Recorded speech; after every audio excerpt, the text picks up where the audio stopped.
Praise the Lord, everybody, and welcome to the Scripture Cathedral. This is the day that the Lord has made. Let us rejoice and be glad in it. I'm glad you decided to take out of your busy evening to come and join us. I'm going to give you time to have others join.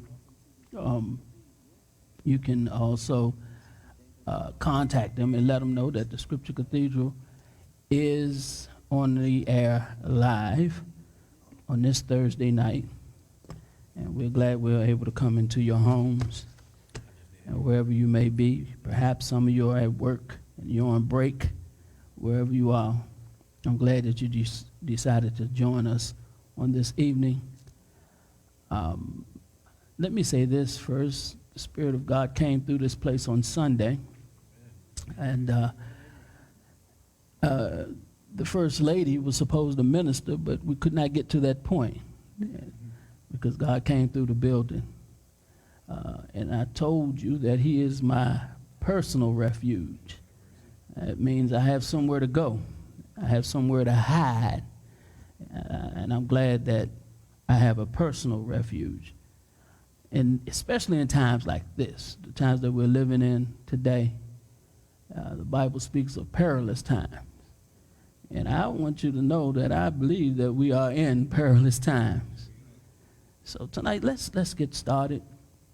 I see that some more people are joining. Tonight, let's get started. Let me read Revelations, the second chapter, the 19th and 20th verse, and I will read it in the NIV.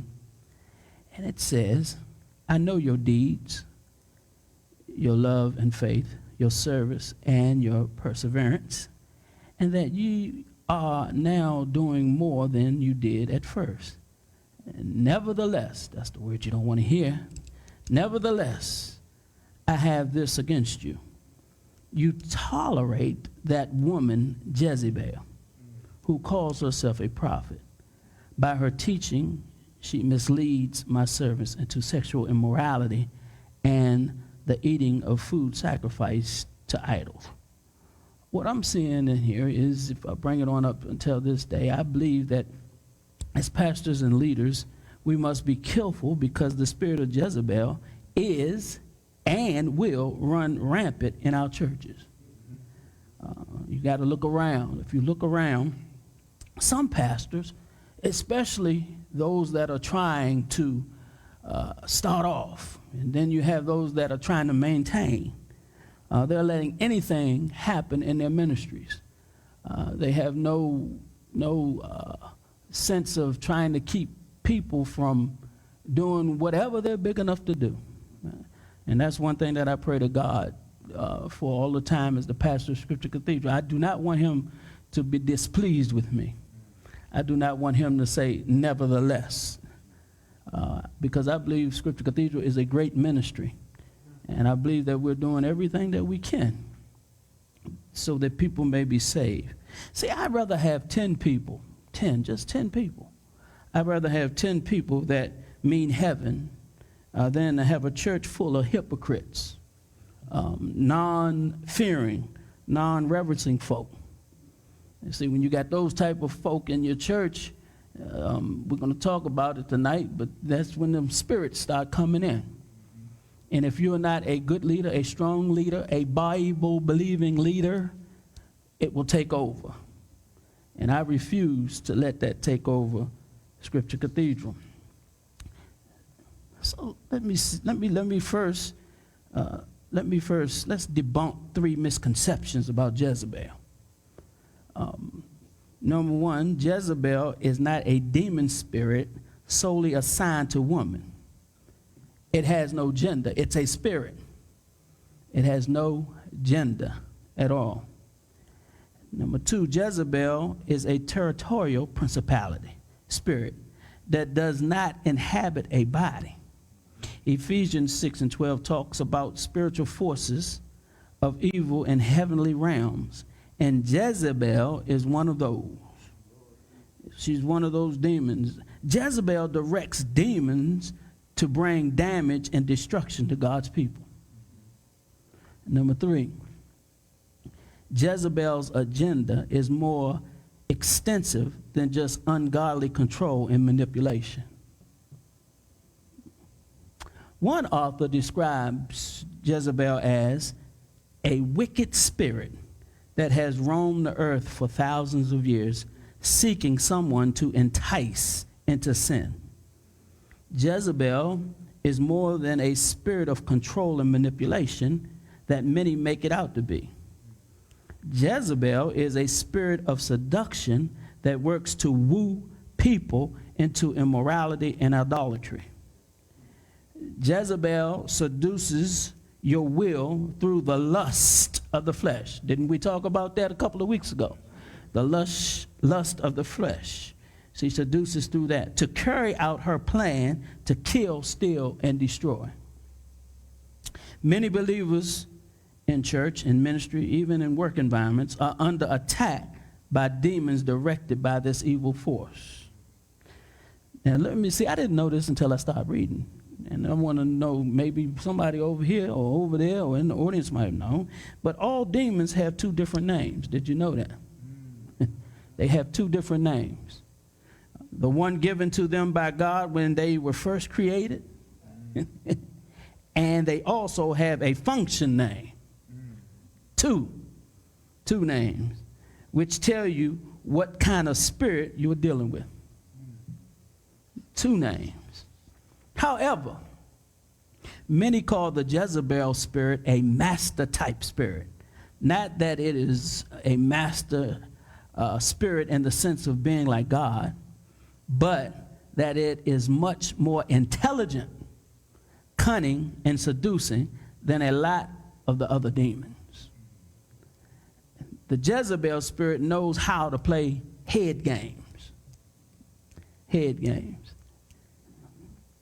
This spirit is dispatched by Satan to specific principalities, territorial, specific targets, so Satan can get the most bang for his buck. This spirit makes it more difficult than other lower-ranking demons. It causes a lot of trouble and destruction and must be dealt with quickly. So how can you tell if a Jezebel spirit is affecting your actions or using someone close to you? Anybody know? Okay, I'll be the kindergarten teacher and read the book to all y'all. Does anybody know? That spirit is completely contrary.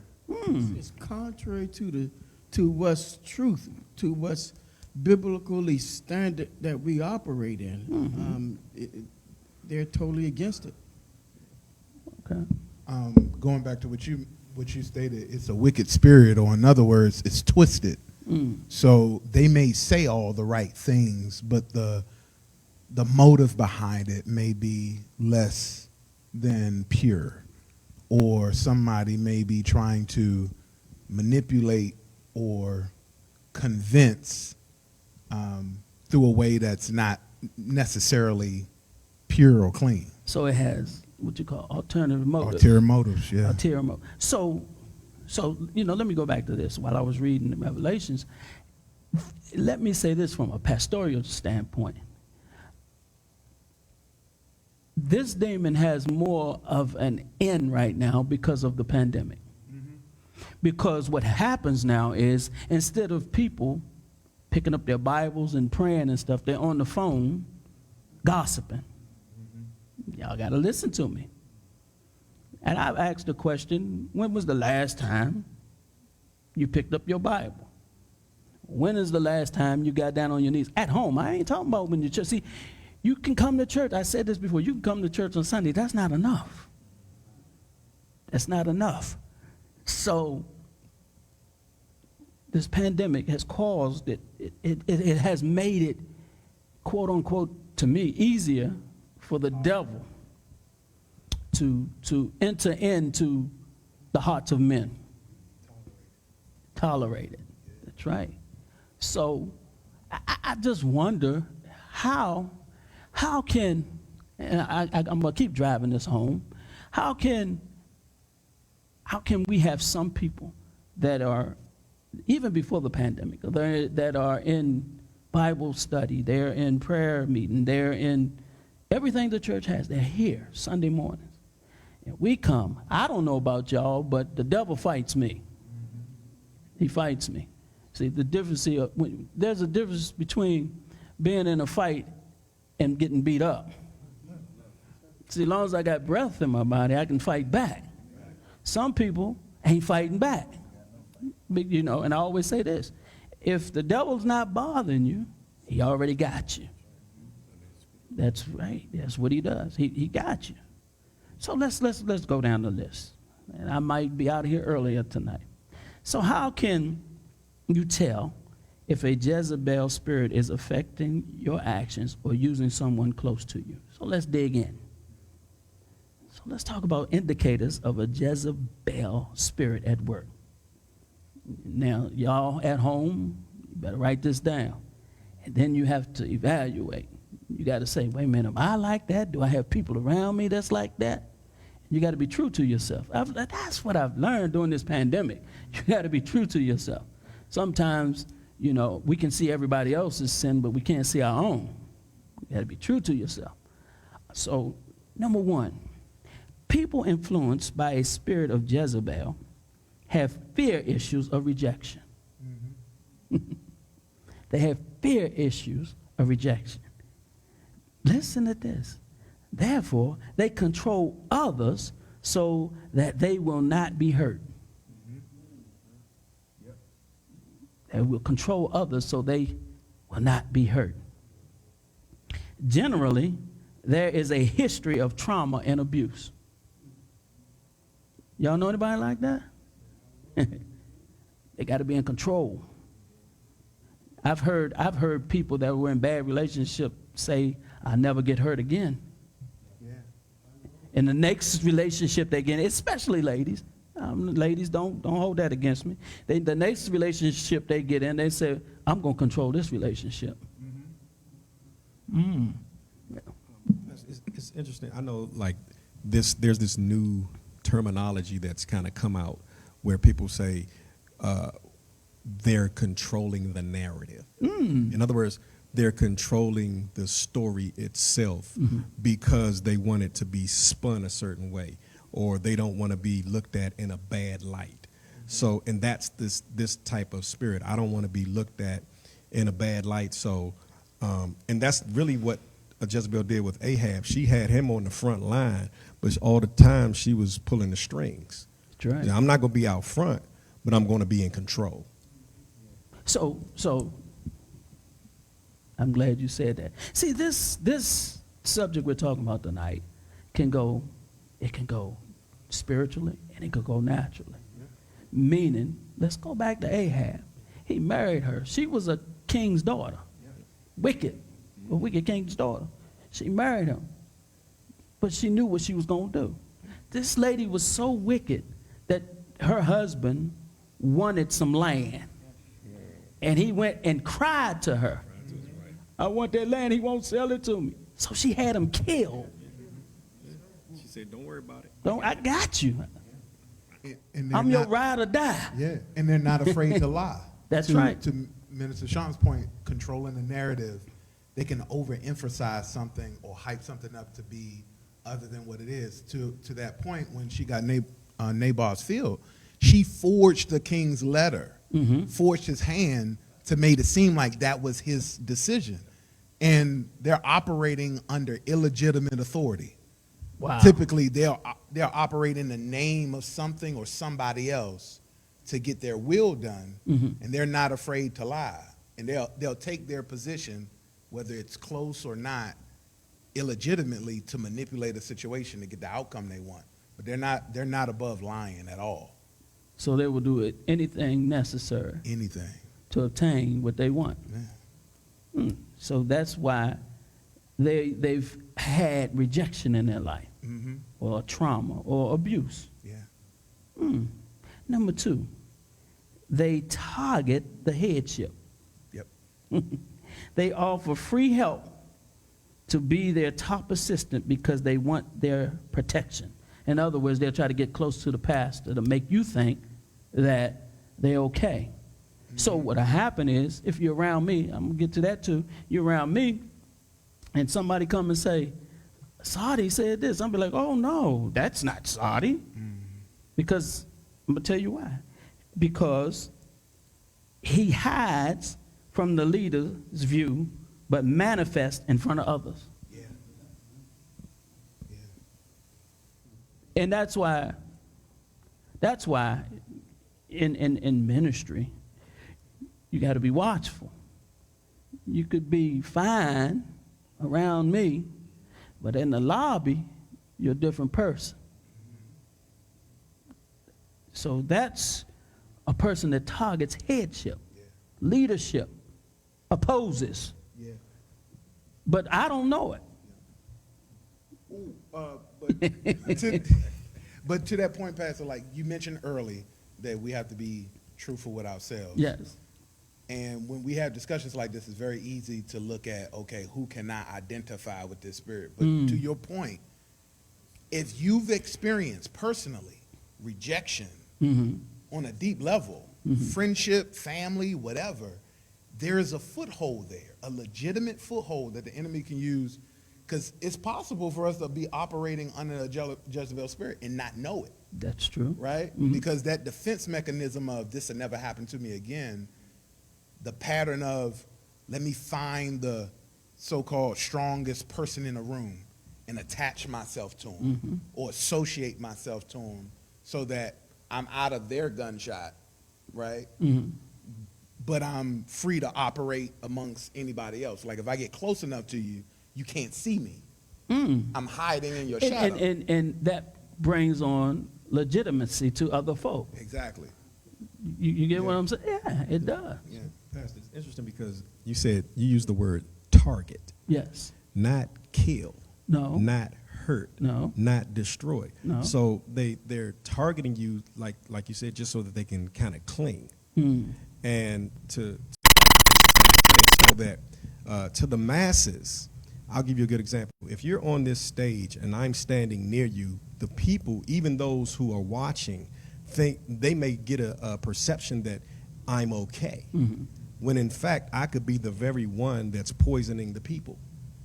But nobody knows it because I don't gotta even be your right hand person, but just be near.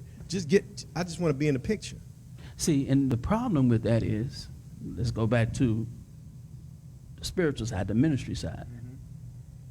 People will think because of what you said to them or did to them out there that I agree with it. Correct. Yeah. Correct. Then they'll look at me cross-eyed. And then I'll be like, what are you doing? I've had people say, oh, you know, what are you talking about? Know what? I've had that happen.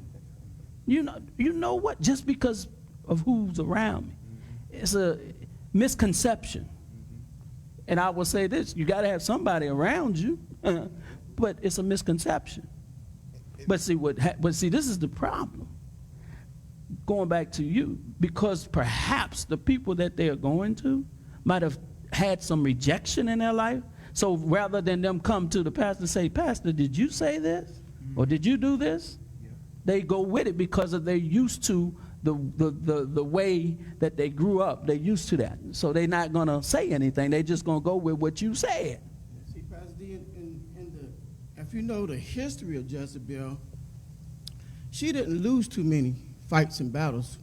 She wasn't the one that was getting abused. She was serving the abuse out. That's right. I mean, she was so bad to the point that the man of God ran from her when he threatened his life. She threatened to kill him, and he packed his bags and he rolled up out of town. I mean, she was that evil, that manipulative, and that strong. And it's a strange thing. I mean, right now, you'll be amazed at the churches that believe that it's okay to commit fornication, like it's nothing. I mean, I had a conversation with a pastor one time, and a lot of his young people was in church getting pregnant, and he's the pastor of the church. He said, you know what?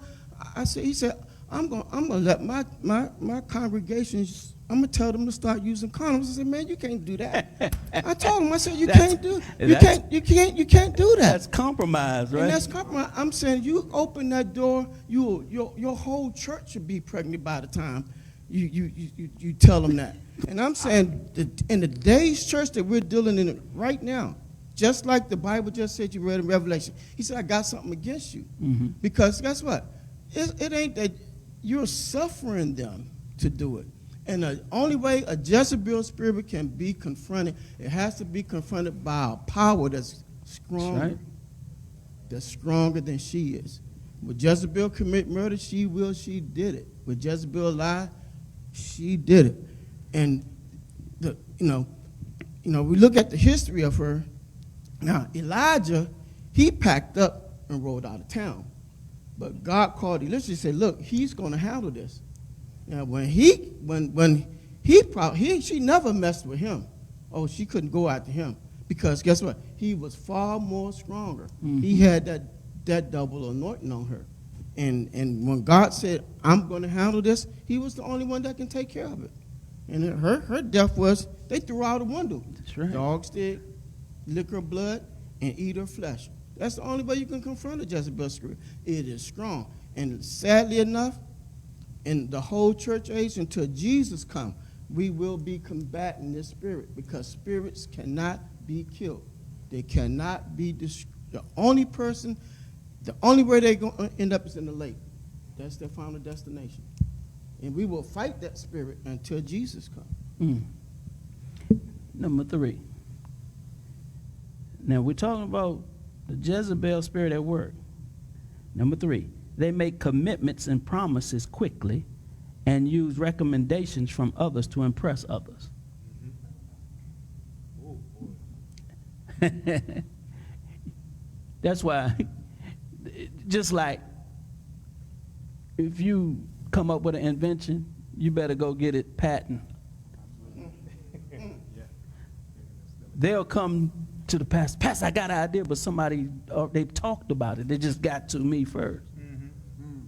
Or be careful who runs to you after you're newly appointed to anything. They're like, oh, yeah, I'll help you. That's right. This is what we need to do. I'm like, how do you know so much so fast? What we need to do. Exactly. Exactly. You said they'll run to you and want to help you. Well, where was the help before I was appointed? Mm-hmm. And to that point, and where was the help before the appointment? Because that spirit kills the man of God. Mm-hmm. So the contrary to the example that we used before of individuals who will try to get close to the man of God, we want to be clear. You're supposed to follow your shepherd. We want to be clear. You're supposed to follow your shepherd. But this spirit will, in some cases, they'll make it hard on the shepherd in the sense that they'll say, we heard it before, well, I don't listen to nobody but my pastor. Mm-hmm. Right? You're putting pressure on the head because you're not allowing him to operate through his structure. Mm-hmm. So if you got like 90 different direct reports, that's impossible. That puts strain on you. Mm-hmm. And it was like, well, but it's a false loyalty. Well, I'm only going to listen to the pastor. So anybody that you're with, any group he puts you in, you're a terror. Because nobody can tell you anything. Okay. Because you demand to hear from the man. So tell him to come to me like to this. Tell me. Yeah. You as a minister. Mm-hmm.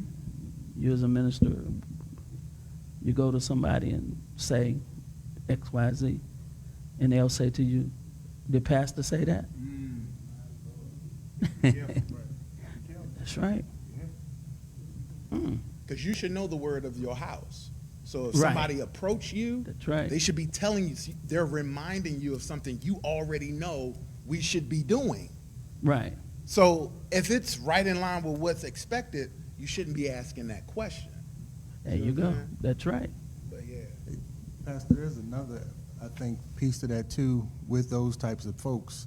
They seek out people in leadership positions who they think are close, like you mentioned before, close to the pastor, but they'll look at it and they'll try to gain them in on their idea, like you mentioned before, and say, well, we talked about this and we thought that this would be good, blah, blah, blah. And if you don't respond or put you on the spot, and say, if you don't respond the way that they want you to respond, then they leave the church. Eventually, if they can't get through these doors, these people to get to you, then eventually it's Lord's lead me a different way. I got to go.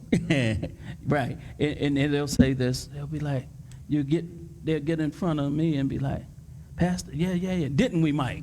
Right. And you find yourself going, yeah, we did. What? Right. No. Right. There you go. Gotcha. Right. You know, yeah, you're right. Number 4, they seem super spiritual in an exaggerated way to gain acceptance and attention. Oh, I like that one. Super spiritual. Oh, you know what the Lord told me to tell you, Minister Sadi? You're not only supposed to be over the youth, but you're supposed to be over another group too. I saw it in a dream. Now listen, think about this. See, that's how people get you. I know I might come up to that, but some people will gift you to seduce you or manipulate you. And flatter you. You know what they are? What do you call those people that always up at the Capitol? What do they call them? Lobbyists. Lobbyists. That's what they are. That's right. That's what they are. Lobbyists. That's what they're doing. So what they do is they trying to gain acceptance and attention. They want to be in the spotlight. That's what they want to do. But this is the problem. They have their own agenda. They would act like they got the church's agenda.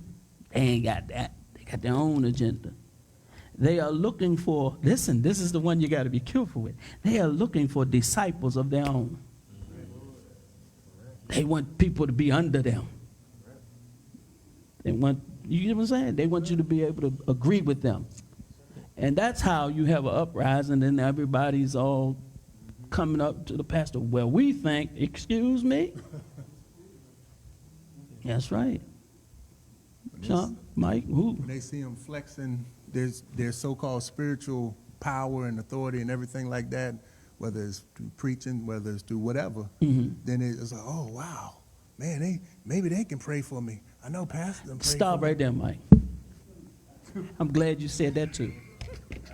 I've had and have people that have literally come down for prayer and they go to certain preachers because of the way they think the preachers are.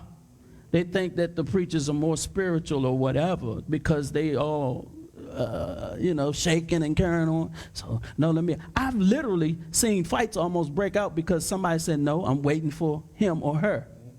No. And then see, what I found out is that's why I don't, when people come down here for prayer, and let me set the record straight now. Nobody can talk into your life but your pastor. There's nobody that can talk to you in this house. You got to understand that. When you see, I've seen people come down to the altar and church is almost over and they still praying for them. And you're standing there like, first of all, if your pastor is standing up here and you down there praying, that means it's time to let it go. You got to understand. Man, listen, y'all can call me old school. I like what I heard Pastor, I showed it to Sean and my brother, Pastor Henderson. Y'all keep talking about this old school. You need old school. But I stand up, that's it. Cut it off. Because, see, I've seen it, man. After that, you notice after church, they come back to him, talking to him. Got phone number, email, whatever, Facebook page name, everything. So apparently the prayer didn't work. Oh, no, but see, the manipulative part about it is it make them feel like it's working because they shook you and talked something that you wanted to hear. Right.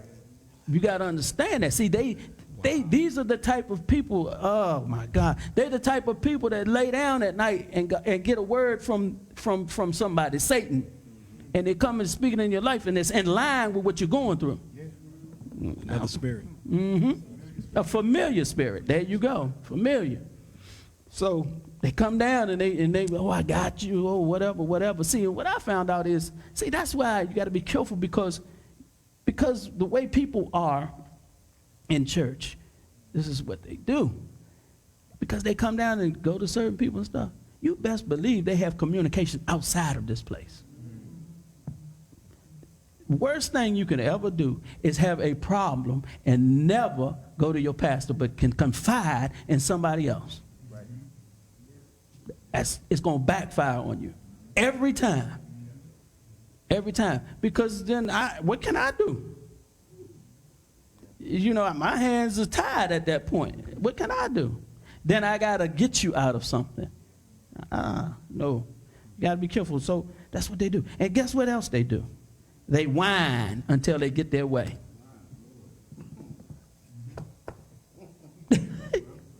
That sounds like some spouses. Whine until they get their way.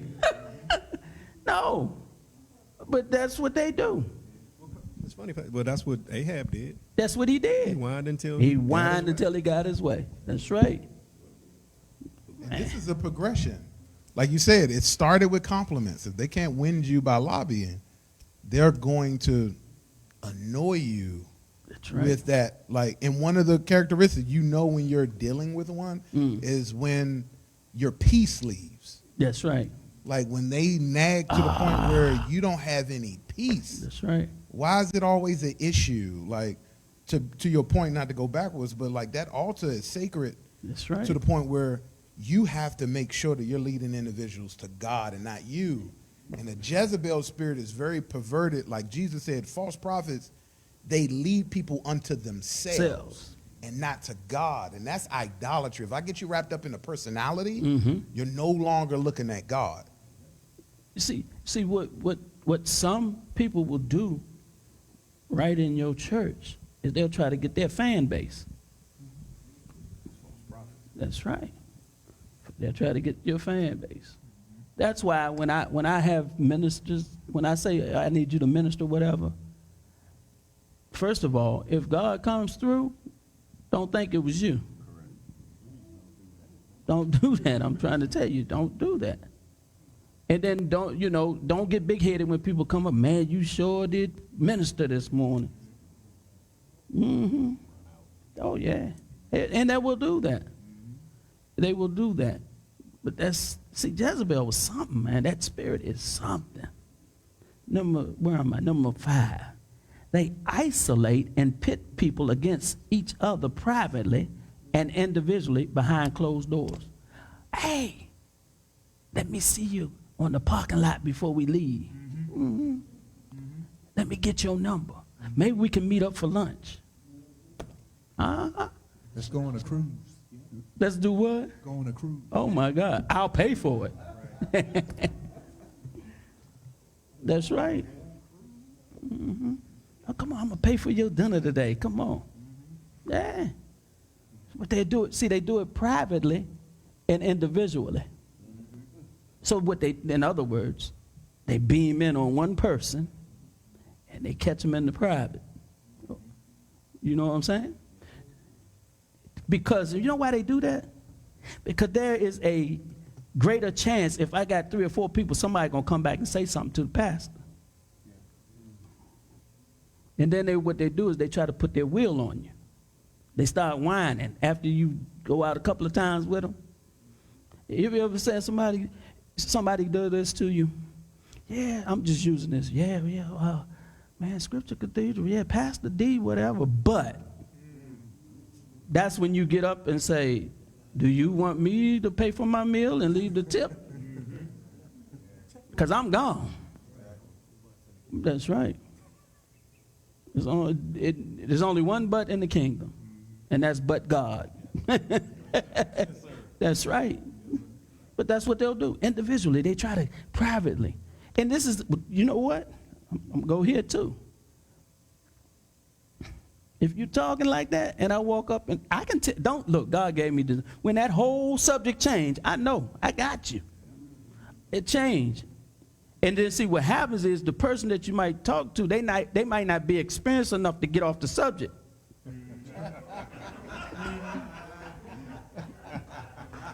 And you sitting there like this, oh God, that's pastor right there, you got to change that. Oh, and some of them will do this. Well, pastor, I asked Minister Sean and he said this, that, and you be like, oh no, don't do that. And then you have to try with your Jezebel spirit to convince the pastor, well, I didn't mean it like that.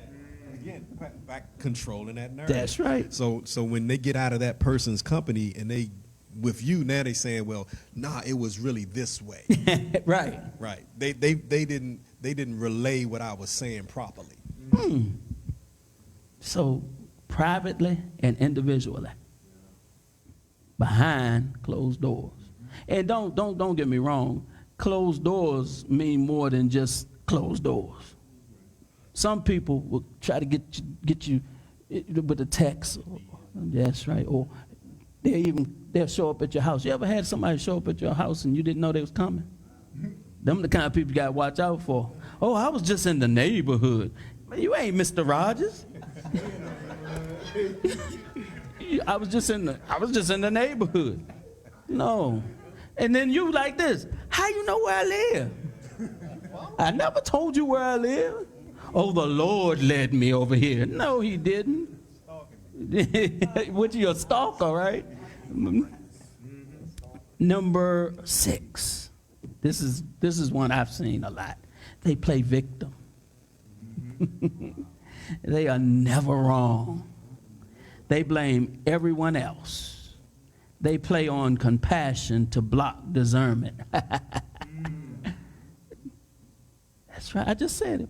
Well, Pastor, I didn't mean it that way. No. You meant it just like you said it. What was that second word you said? They're never wrong. Victim. They blame everyone else. Blame everybody. That's right. And that spirit is unrepentant because it's never their fault. So there's a justifiable reason all the time why I did or said what I said. So if I'm never wrong, why do I have to repent? That's what you're saying. Right. That's tough.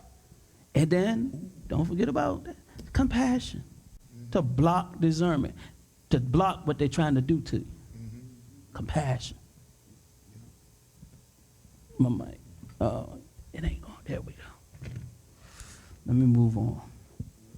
They use false humility and feel entitled or owed something. Entitlement. Y'all say that. Man, let me tell you something. I got some people think because of their longevity, they're entitled to be in certain positions. Don't work like that. See, as a pastor, believe me, I sit back and watch. I'm pastor enough and man of God enough to sit here and tell you a conversation that my father had with me. One time he made a mistake. He said, everybody that's a minister or a deacon, I'm going to put their wives on the missionary board. Later on up the road, he told me that was the worst thing I could have ever done. See, so what, in his mind, the Bible says in 2 Timothy, 1 Timothy or 2 Timothy, with the deacons and the bishops. Likewise. So bishop was like, well, if their husband is doing this and doing that, let me put them there. They think that, no, they don't. Some people, I'm have to tell you this. I don't want to break nobody's heart. But some people will just be ushers. Some people will just be choir singers. Some people will just be, I don't know, hospitality. There you go. If that was the case, can you imagine this church, this beautiful sanctuary filled with all people with collars on? Where's the people at? It doesn't make any sense. You got 1,000 preachers and 3 members. Something's wrong with that picture. Something definitely wrong. in false humility. Oh, yes, sir. No, but talking behind your back. They got a scheme going. They got something they're trying to accomplish. That's what they're doing. Entitled or owed something. You're not owed anything. Nothing at all. But you think you are. I just like that. That entitlement, that makes me so upset because I see people that think that they are entitled to certain things. You're not entitled. One thing I hate too is, and I've never been like this in my life, when people think they're better than other people. I can't stand that. Stand that. And the thing about it is, the truth of the matter is, some of the people that think they're better, I know your story. And my father, I want to say his grandfather or grandmother used to say, they don't have a pot to pee in, nor a window to throw it out of, but they proud as I don't know what. That's right, entitlement. I'm supposed to be here or there. That's my seat. No, you're not. No. That's a Jezebel spirit. Let me move on. They are not, here you go, Elder Johnson. They are not accountable to anyone and often accuse others of being a Jezebel. Let's, what you call that, flip the script. And the thing about it is, they do that and they convince other people. I'm not accountable to nobody. Now, that goes back to what you said. Did the pastor say it? Obey them that have you for they. That's right. So let me show you my interpretation of that. My interpretation of that is, I'm the pastor. If I give anybody authority to handle or a specific auxiliary or something, that is an arm, an extension of me. And that, like you said earlier, if I extend you to do that, you over to you. And they come to me and say, Pastor D, Minister Sardi talking crazy. You got to understand that. Then I have to do something. You get where I'm going? But as long as I have extended the authority to people under me, that's me. That's right. That's right. Okay. Accountable to nobody. Accountable. Well, I need all deacons out here tomorrow night for an all-night prayer meeting. Did pastor say that? But let them have something. Oh, my God, they here on time, telling everybody to come. Or their friend have something. Oh, yeah. Yeah. That's right. Man, y'all must have been in church a little bit. Number 9, they look for others who are hurt and wounded to mentor them. I'm going to make you just like me. Then you end up with a whole bunch of them. And they know how to find the hurt and the wounded. Familiar spirit. They hunting. That's right. Familiar spirit. That's a good one. You know, honey, I know that man hurt you. Yeah. The Lord spoke to me. Put you on my heart. That's right. Another New Testament description, 2 Timothy 3:4, treacherous and rash, conceited, lovers of pleasure rather than lovers of God, having a form of godliness but denying the power, have nothing to do with such people. They are the kind who worm their way into homes and gain control over gullible women who are loaded down with sins and are swayed by all kinds of evil desires. They seek them out. They know how to find them. They have become experts and how to find them, to seek them out. Let me move on. What time is it? Yeah, let me move. They accuse people falsely. Number 11, they operate with insecurity. Pastor, Mm-hmm. I think that probably ties into if they're trying to get close to you Mhm. or to leadership, and they keep checking and what did he think about that? What did Pastor think about this idea or that? Mike, I'm glad you brought that up because I've had people that have come to this ministry, and I think they are KGB. I think they are what you call it, spies or whatever, and they come and they want to know, well, how was Bishop Long? How did he do things? What difference does it make? You got to understand what I'm saying. What difference does it make? Then what you should do is say, okay, I tell you what. Father like son, just watch his son. That's how he was. But going back to that, accusers, Mm-hmm. that, or in other words, gossip. Yes.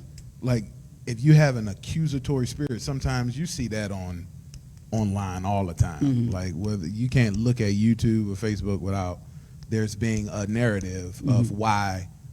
That's why I don't go to church anymore. Right. Or that's why I do stuff at home, or I don't do this, or I don't do that.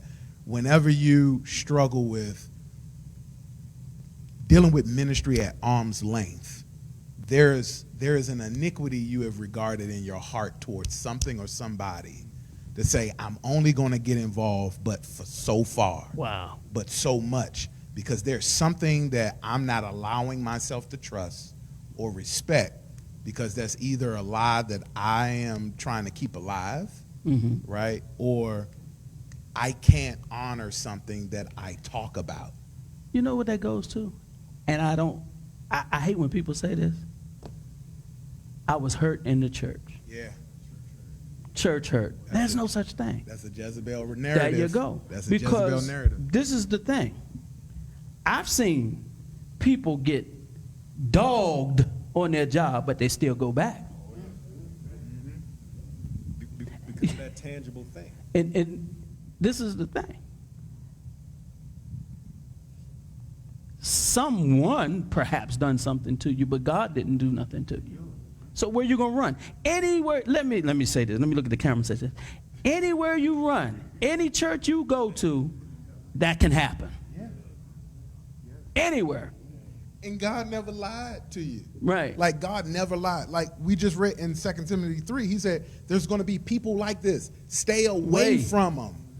There's false brethren. Do not bear them for 1 minute. The problem with this church is you got a Jezebel problem. That's because you tolerate it. That's right. Tolerate. Most of the stuff that happened, now don't get me wrong, offenses will come.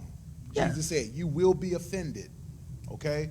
There's a way to handle that too, but that's another discussion. But when it comes to the folks you're not supposed to get mixed up with, the Bible says stay away from them. There's going to be all kinds of fish in the net, and you got bad relationships, and you get caught up in bad situations. And just because they're at church, they don't mean they're in the church. The church didn't hurt you. You got hurt around the church. That's right. But those who are led by the Spirit of God are the sons of God.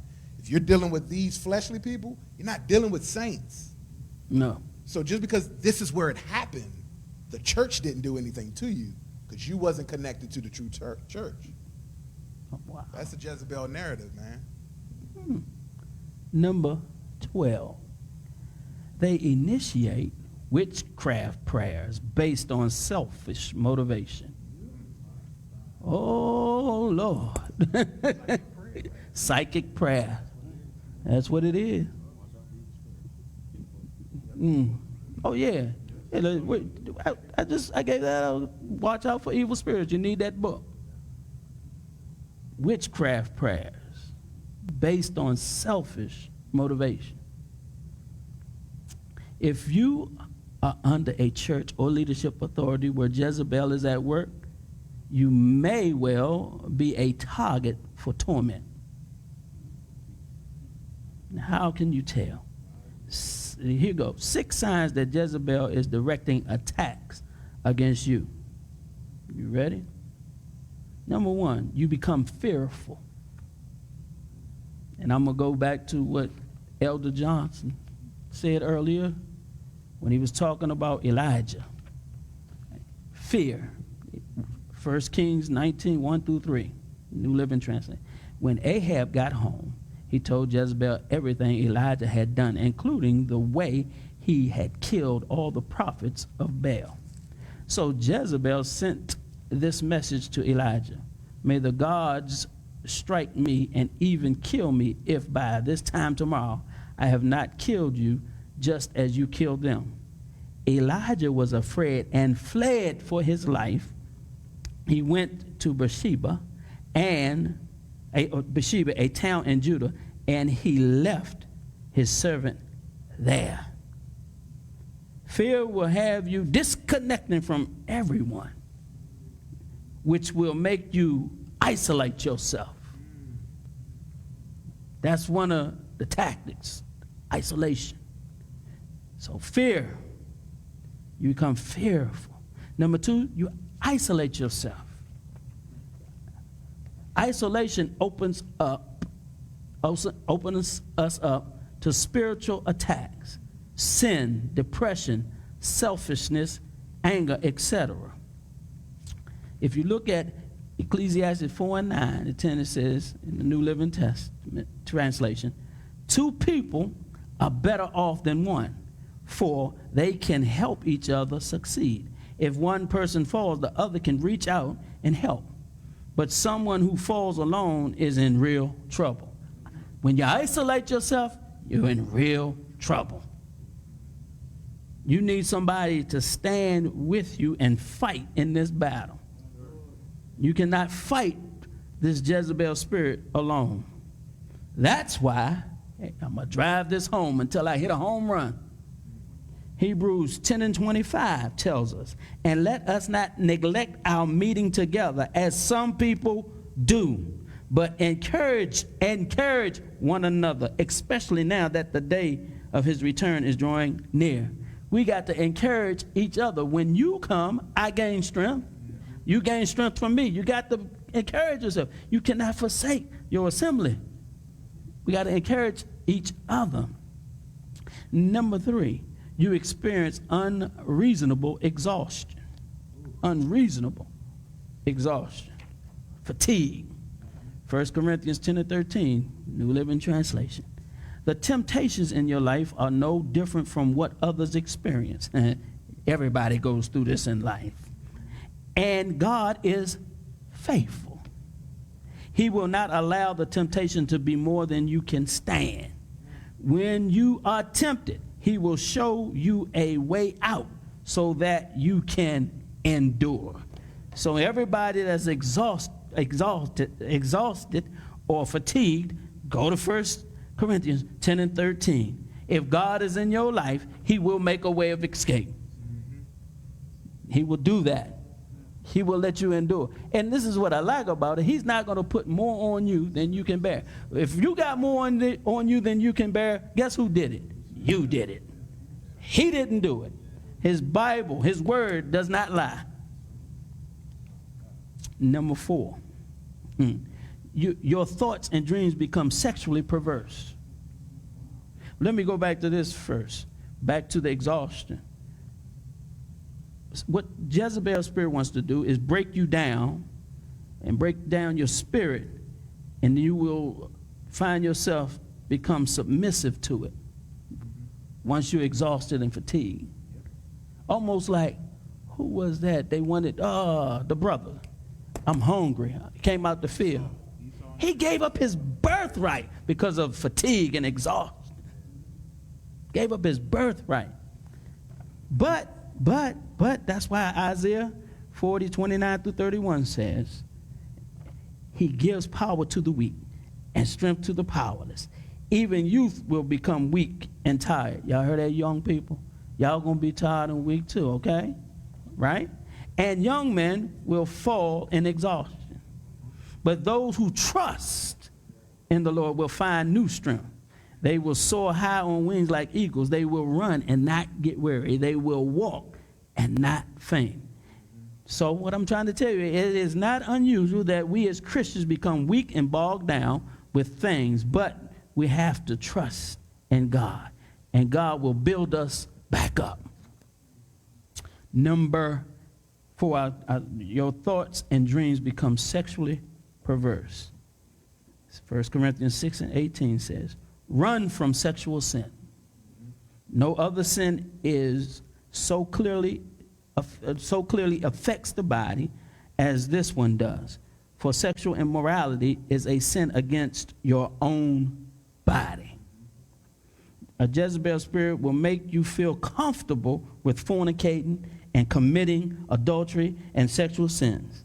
The bottom line is you're only sinning against yourself. You have to be careful. Pastor, can I add something to that? Scripture also equates idolatry to spiritual adultery. Like, so even to that point, when you find yourself coming to church and looking at and for things other than God, that's a perverted attraction, right? Like, I need a certain song, or I need a certain person to sing it, or I need a certain thing to happen, or I need a certain person to give me a hug. Now you got a perverted reason for coming to church.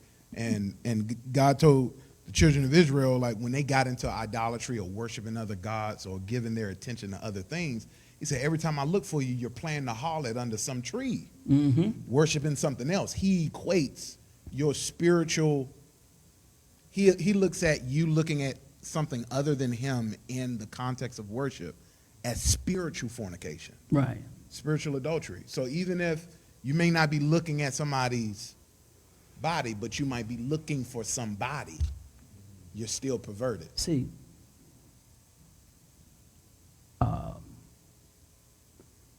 let me see if I can say this right. We as men and women, and when I was dating my wife, if I seen another guy talking to her, I was jealous. Even if you're married, you got a little more latitude, but you be like, wait a minute, why are they talking to her so long? That's the same way God is. He's a jealous God. Why are they worshiping something else more than they worshiping me? You're right. So when you come to church, what are you coming for? Think about it. God is he's supposed to be our everything. Right. So if he is our everything, then nothing else really measures up to him. And we won't look at those things with the eye of desire. We'll allow nothing else to become the quote-unquote, if I can use the old term, apple of our eye. He'll be the apple of your eye. That's right. See, the thing about it is so easy to fall into some of this stuff. You got to be on your P's and Q's. You got to be on your toes all the time. Because Satan he's cunning. And the thing about it is, see, we talked about this some weeks ago. He studies us. He studies us for our weaknesses, and he knows how to get to you. And what happens is we don't study him. And that's why in some cases you can see all my wrong, but you can't see yours. You understand what I'm saying? You got to study your opponent. You got to study your enemy. Boxers have to watch tape. Football players have to watch tape. You got to watch that. Let me see. Number 5, strange and prolonged illnesses hinder you. So Psalms 103, 2 and 3, it says, let all that I am praise the Lord. May I never forget the good things he does for me. He forgives all my sins and heals all my diseases. A Jezebel spirit wants you to not think what the good things that God has done for you. It wants you to forget all about it. See, and then after that, you stop praising God. Now you're starting to go into what you said. You're starting to worship other stuff. You won't praise God. And now you're in trouble. Now you can get sick and controlled by your illness. Because that Revelation 2 that we started out with, God said, I gave her time to repent, Okay. but she didn't. Right. So I threw on a bed of sickness. That's right. Your prolonged sin will catch up to you, and it will manifest physically, just like you said. That's right. Number 6, freak accidents will become commonplace. What is that? When an incident, especially one that is harmful, occurs under highly unusual and unlikely circumstances. So all those, that's the signs that Jezebel is directing attacks against you. Got to think about that. And all that comes down to, in a sense, is you got to be careful who you hang with.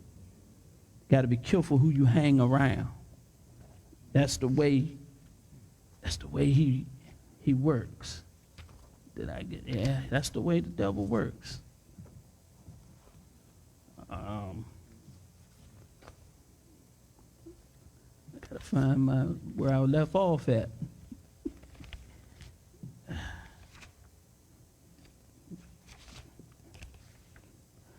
So let's wrap it up.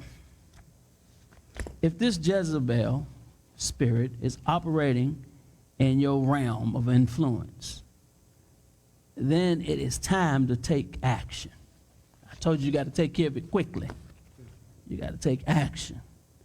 Scripture makes it clear that if we allow the works of Jezebel, we are equally sinful. That's why as a pastor, I cannot allow it. No. I don't want to be helping the devil. I don't want to be equally sinful of it. So this is not a spirit to fight alone. That's why you can't isolate yourself. One must learn how to resist Jezebel. In some cases, for some individuals, the best choice may be to seek out a new church or new work environment.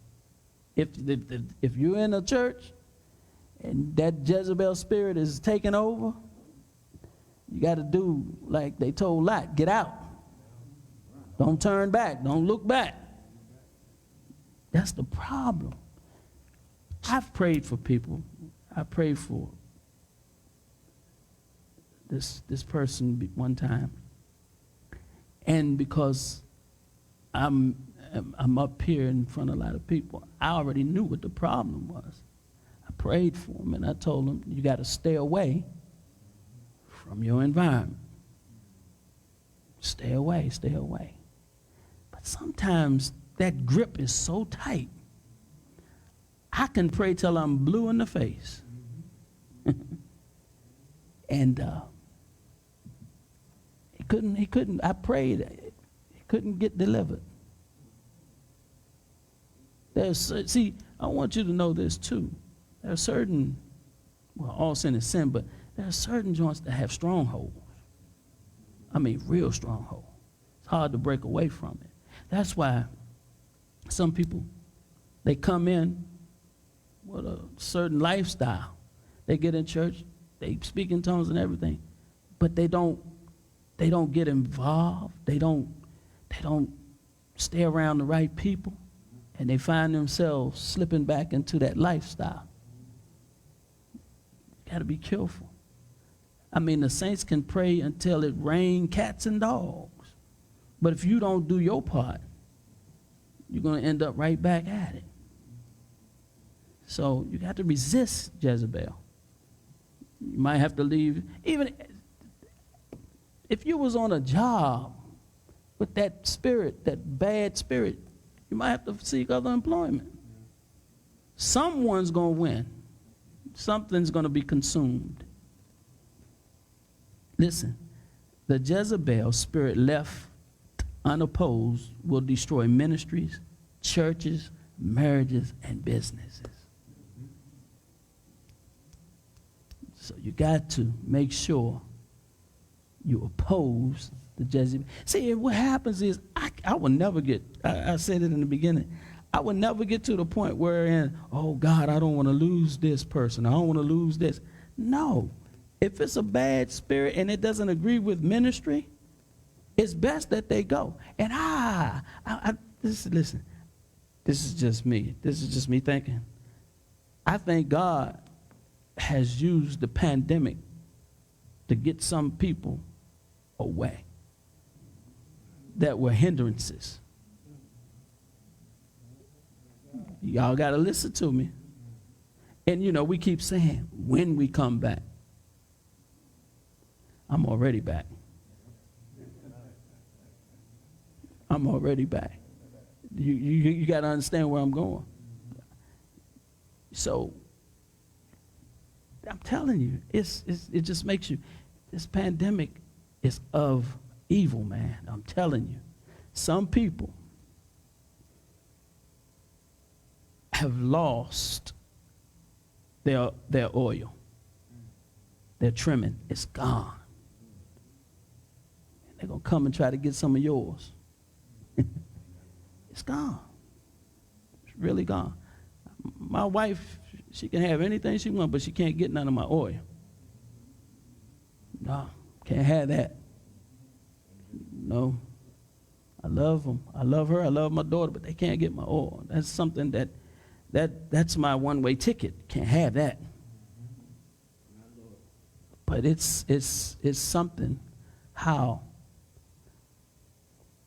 this territorial principality this one is big. It's not over it's over the whole world. And it's trying to, I'm telling you, I told you before, it's trying to get you prepared for not have to go into church. It's conditioning you. That's right. Thank you, Sean. It's conditioning you. It wants to silence the preacher. And I thank God for social media. But what are we going to do if they shut down social media? So,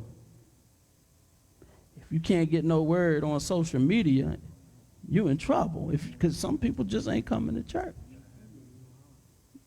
What? But I don't know. I try to stress this.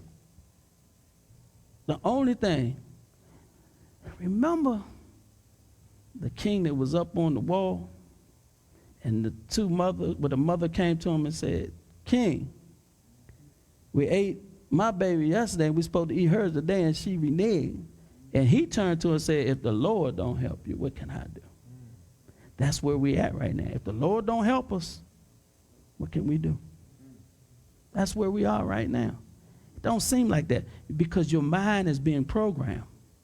You're doing your everyday whatever. They got our children going to school online. Think about that. You got to really dig down and think about that. That has a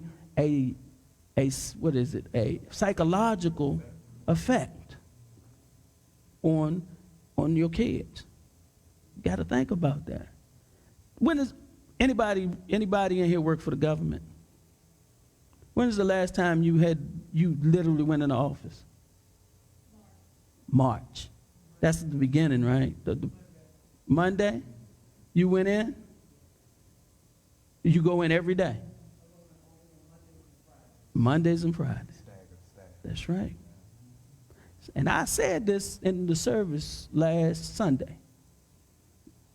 Everybody that worked for the government, they think, oh, I'm safe. No. What you gonna do when it's not a furlough, but we don't have the job no more? It's done. That's right. And then the young lady brought me where they saying, we're not going to take no federal tax out of you to give you more money. But we're going to get it back. I'm trying to tell you. And let me speak to my people, when I say my people, my culture, most of us, when we get extra money, we spend it. My advice to you is save it, so when they say we want it back, you be like, oh, I never touched it. That's right. They're going to get it back. Believe me. They're going to get it back. How in the name of God? You got to think about certain things. They can't straighten out the problem in Detroit with the water, but they can give out trillions of dollars. Think about, see, people don't think. Let me say this. People in our culture don't think. You got to start. That's what you got to do. You got to be a critical thinker. So, for instance, I think they got something on the floor now for 1.5 trillion, when it probably perhaps would have took $1 billion to fix the water problem. And there was something that happened the other day where there was a doctor that was giving all these ladies hysterectomies without their consent. And what happened was the ladies couldn't understand because they were from another country or something, but they was in the United States, so they didn't understand what was being said to them and signed off on it. This is an evil world. That's what it is. And I mean, you know, I would love to be able to talk like I want to talk. There's something called depopulation. I learned this a long time ago. They only want 2 classifications of people, the rich and the poor. They don't want middle class. That's right. That's what they're trying to do. And all this mask wearing, temperature taking. Why are you beaming something at my head? I thought about that. That's getting you ready for that, the mark of the beast. They're conditioning your mind. They're programming you. So you'll be okay with it. Think about it. That's what they're doing. But I'm so glad. What is it, the end of the 3rd chapter? You don't hear about the church no more in the end of the 3rd chapter of Revelations. Therefore, the church is gone. But it does say we will feel it. And this is really feeling it now. Some people aren't even eating. They don't have any money. But everybody is okay with that. Listen where I'm going. Oh, I'm not hungry. Don't even think about that. I'm doing fine. I'm okay. Some people, quiet as kept. They deferred electric. They can't cut it off. Gas. Winter is coming. Even mortgages and stuff. Push it to the back. But they can come back. When this is over, when they say it's over, probably after the election, they're going to want their money. People are going to lose their homes. And then you're really going to see some stuff out here. Because some people are going to feed their families by any means necessary. You think it's bad now? Wait. That's right. And that, you know, I mean, I'm just talking. I'm done. But you got to think about stuff, man. And you mean to tell me you want to do everything you big enough to do against God's will and still think you're going to heaven? Don't work like that. What the Bible say? Was it, give me a clean heart? That's right. Create in me. Renew a right spirit. That's what we need. Bump this. Forget everybody that's not saved right now. I'm talking about saved folk. Need to have a new spirit created in them. Saved folk. We become too relaxed. Too relaxed. We don't reverence God like we ought to. And now what they're doing with them doing this is even making us drift further away. I asked the preacher the other day, I said, simply, I don't know what we was talking about. Then I said to him, you know, this pandemic is damaging the church. It's damaging the saints. So I said to him, let me ask you a question. When's the last time your wife read the Bible or prayed or whatever? His answer to me was, I ain't seen her do it.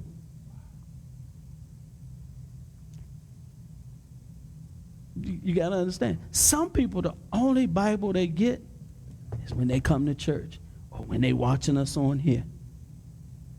Some still ain't watched us. And all this, everybody saying, well, I'm saved for myself. I don't need this and that. No. That's not true. If that was the case, we wouldn't have to have no men of God. We wouldn't have to have a church. We'd have to have none of that. Everybody could live happily ever after. It don't work like that. I'm going to say it. Let me see if I can get my daddy voice. You need a man of God. Believe me. Because if those folk didn't have Moses and then Joshua, see, Moses got them to the gate, to the entrance. Joshua took them in. You got to have a man of God. Don't let nobody fool you. You come on up into the New Testament. You got to have a man of God. That's right. Some people, you cannot, listen to my words, you cannot stay at home and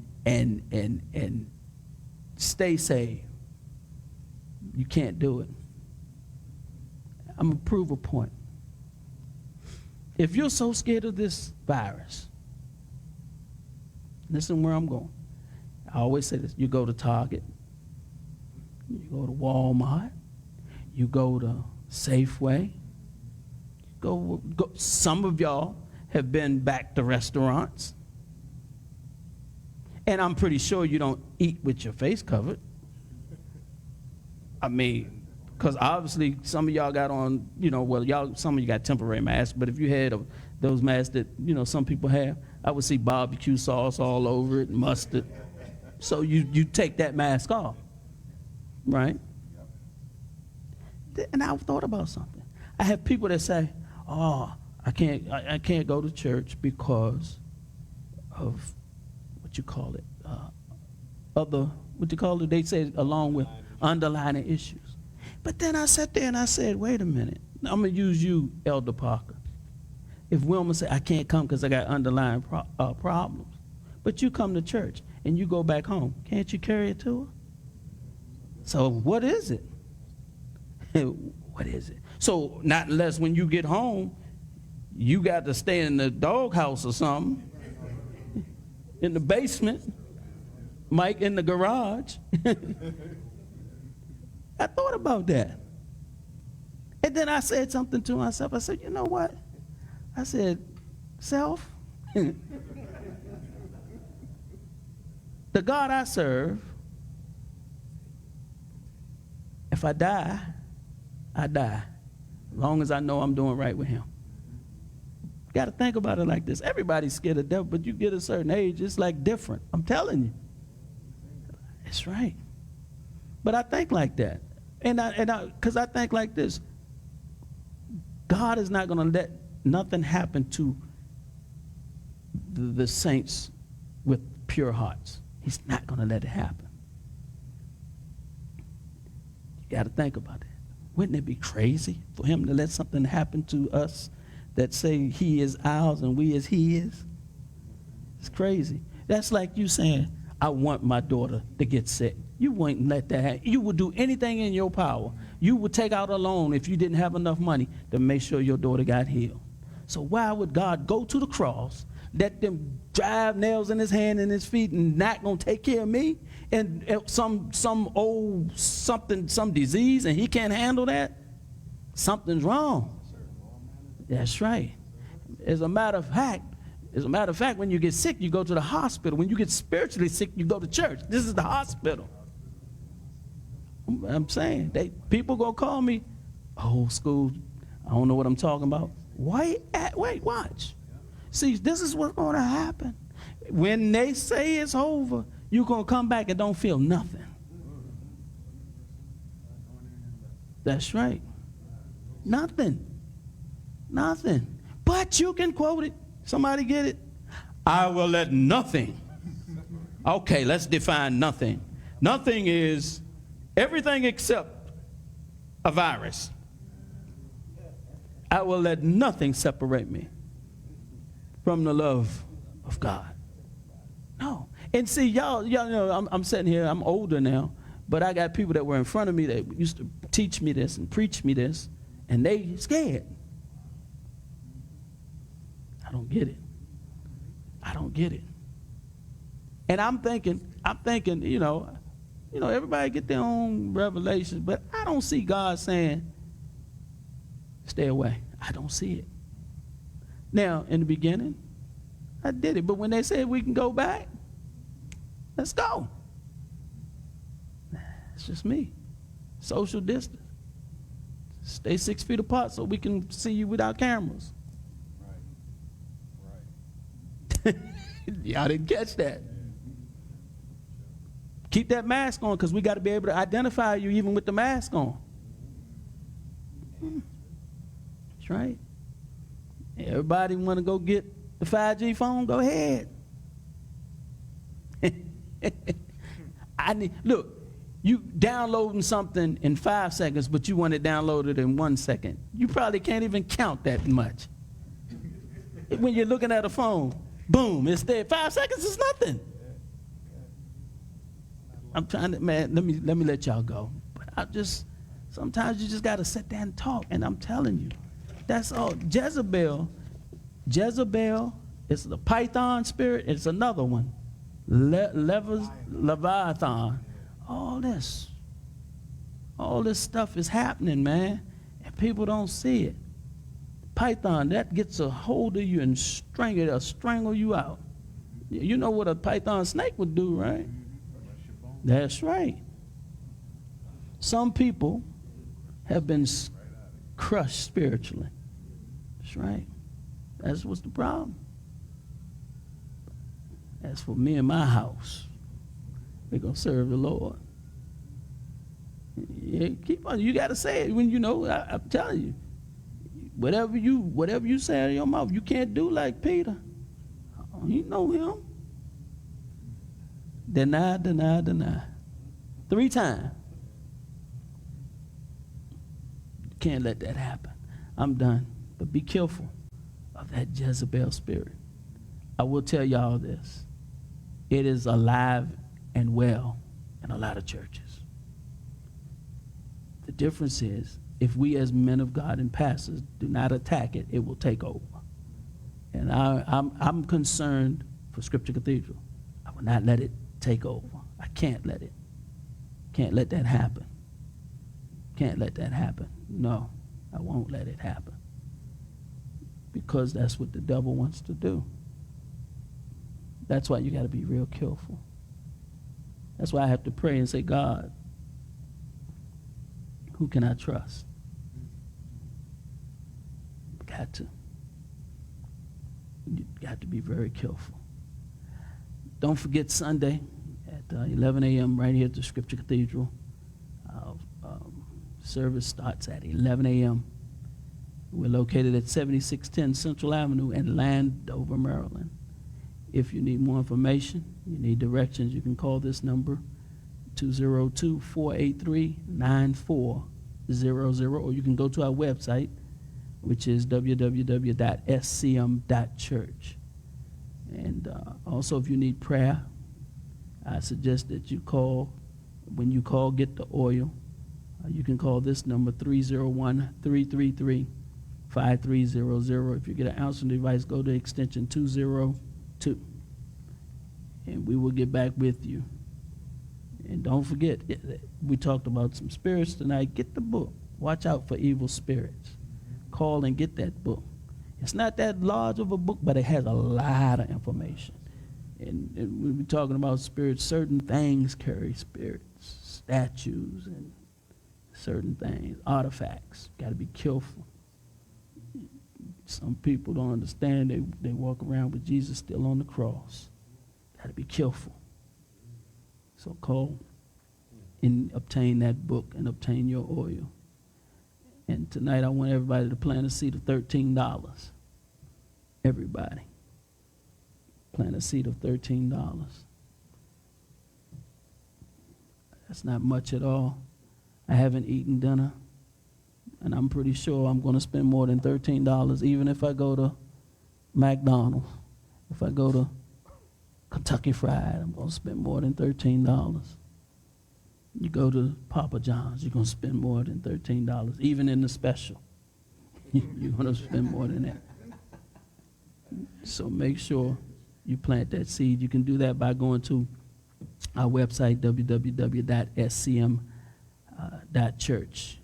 Click onto the online giving, or you can go to our Cash App, which is $SCM Church. Once again, that's $SCM Church. Now, I told y'all on Sunday that God was going to rescue somebody by Wednesday. And somebody needed to call me and tell me that God rescued them. I know he did. What do you mean by that, Pastor? Somebody, you needed some finances. He rescued you. Somebody went to the doctor and the doctor's report was turned around for the good. You got to testify. You got to tell people what God has done for you. And I know he has. He has rescued somebody this week. He would not have had me to say it if he was not going to do it. And I believe that he has done it. And most of the time you give me a call and you tell me, Pastor, this, or you email me. And I just believe that he has done it.